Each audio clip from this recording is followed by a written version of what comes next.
Welcome to K-Catalog.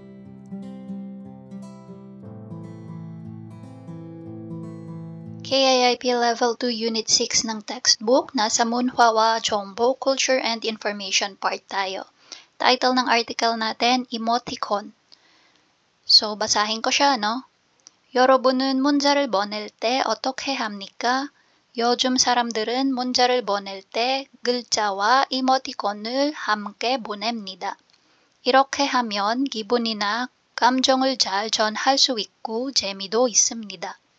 이모티콘은 나라마다 조금씩 다릅니다. 한국에서는 다음과 같이 사용합니다. Then binigyan tayo ng list. Tapos, 여러분 나라에서는 어떤 emoticon을 사용합니까? So, sabi, ikaw daw kapag ikaw ay nagsasend ng message, paano ang ginagawa mo? These days, may mga tao daw kapag nagsasend ng message or text message, bukod sa text or yung mga letters, ay sinasamahan din daw nila ng emoticons. Kapag ganyan daw ang ginagawa, yung feeling or yung emotion ay mas nare-relay mo or mas napapa-feel mo dun sa sinendan mo ng message yung gusto mong sabihin. And interesting or fun din siyang gawin. Tapos, sabi, sa bawat country daw, for every country, pwedeng maging somehow iba-iba ang pagkakagamit ng emoticon. Tapos, sa Korea daw, ganito yung mga ginagamit na emoticon. So, sabi, usulte, kapag ikaw ay tumatawa or positive yung nararamdaman mo, happy feeling. So, you can use kuku or huhu. Ito yung mga tunog ng tawa nila, no? So, positive yung ano niyan, vibes niyan. At saka yung nakangiting mata. Ayan. So, yung singkit na mga mata nila na nakangiti. Silpulte, kapag malungkot naman. So, negative naman siya, no? So, di ba sa atin, usually, pag masaya tayo, ganito ang ginagawa natin. Tapos sa kanila, pag umiiyak or malungkot, yan yung letter T. Tapos pag sobrang iyak, ito naman, dalawa yung line ng luha. Sa atin, di ba, ganito naman. Yan. Okay. Tapos, 화났을때, kapag nagagalit naman daw. Okay. So, yung mata ay parang poker face, no? So, diretso lang yung mata nila. Tapos, kumaul때, kapag ikaw ay thankful, you can just say, giyok, shiyot. Pero ito, usually ginagamit mo to kapag close mo yung mga sesendan mo. Bawal mo send sa mga boss mo to, ha. Baka mamaya magganyan ka sa boss mo. Matatawa sila na, ano to? Feeling close to, ha. Hindi, joke lang. Ayan, so, giyok, shiyot, ibig sabihin, kamsa, kamsa, kamsa, kamsahamnida, kumbaga. Diba sa atin, pwedeng thanks, ayan. O kaya, TY, which means thank you. Tapos, 응이라고 말할 때 kapag ikaw ay magre-reply ng okay, pwedeng oo or okay. Yan. Sa atin din, di ba? Okay o kaya K. Di ba? 여러분 나라에서는 어떤 emoticon을 사용합니까? Yan, sinagot na natin. Sa atin sa Pilipinas, ganyan. I'm not sure kung na-update na yan. So, pwede, di ba? Sorry, late reply. Yan, ganyan lang. O kaya, yung dati pa, no? Yung mga usong-uso got to go, BRB. Yan. So, alam ko marami ng bago, no? Hindi na ako updated. So, anyway, that's for our culture and information. Okay, so dito, ito yung questions para dun sa article natin kanina. Bago natin yan sagutin, check muna natin tong example dito. So, may exchange of messages si Son Seng-nim at saka si Rahman. So, basahin natin. Rahman 씨, 운전 면허 시험에 합격했어요? So, tinatanong ni Teacher Rahman, nakapasa ka ba for the driver's license exam? Anong sagot ni Rahman? 아니요, 떨어졌어요. Tapos, may pag-iyak. Okay, so mas feel ni Son Seng-nim kung ano yung nararamdaman ni Rahman. Okay, hindi daw siya pumasa, bumagsak daw siya. 떨어졌어요.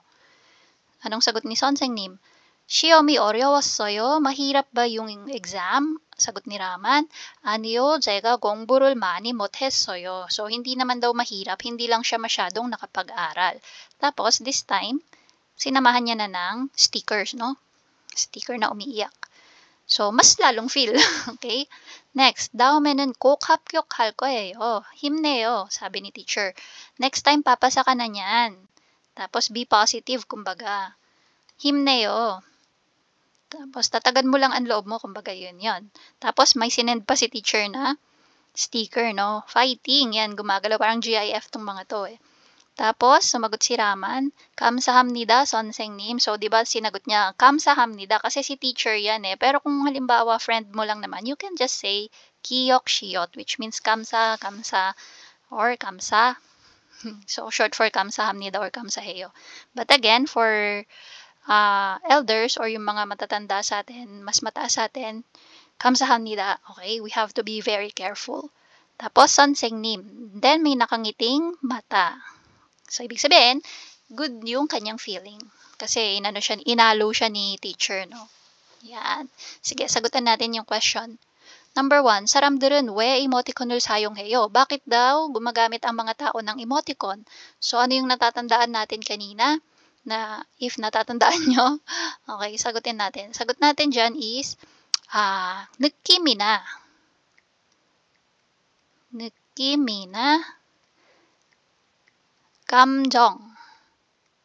감정을 더 잘 전달할 수 있고 재미도 있어요. or 있어서 사람들은